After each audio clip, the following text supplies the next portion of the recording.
ईश्वर नाम उपर कलह कि जुक्ति करंतु ना। ए संपर्क रे गोटे छोट कथा सन्तु जानिबा। गोटे धर्मशाला जने आस्तिक और जने नास्तिक दैवत एकाठी राति रहिले।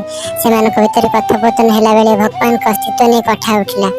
उभय थे पंडित तेणु स्वाभाविक कथा जे उभयों भितर तर्क होता किंतु आस्तिक जनक मौन रहिले। नास्तिक जनक विभिन्न जुक्तिर उपस्थापन कर प्रमाण करदे जे ईश्वर नहांती। तापर से आस्तिक को कहले आपण जदि ईश्वर अस्तित्व को स्वीकार करछन्ती एवं जुक्ति प्रतिजुक्ति रखंतु। आस्तिक महाशय कहले मु किबा जुक्ति देबी। जुक्ति लगे मो पाखरे किछि नाही। मो गुरु मते कहिथिले जे ईश्वर अस्तित्व नहीं केबे हेले तर्क रे पसिबो नाही। कारण तर्क हेले आस्तिक माने केबे हेले जिति परिबे नाही। ईश्वर नहांती बोली प्रमाण करबा लागि एते कथा अछि जे नास्तिक माने सर्वदा जुक्ति रे जितिबे। नास्तिक कहले ताहले आपण स्वीकार करन जे आपण हारिले ओ मानते जे ईश्वर नहांती।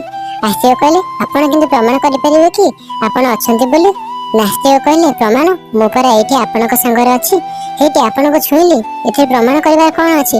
आस्तिक कहले सेही कथा आमे आस्तिक मानक लागि भगवान को उपस्थित होछ अनुभवर कथा।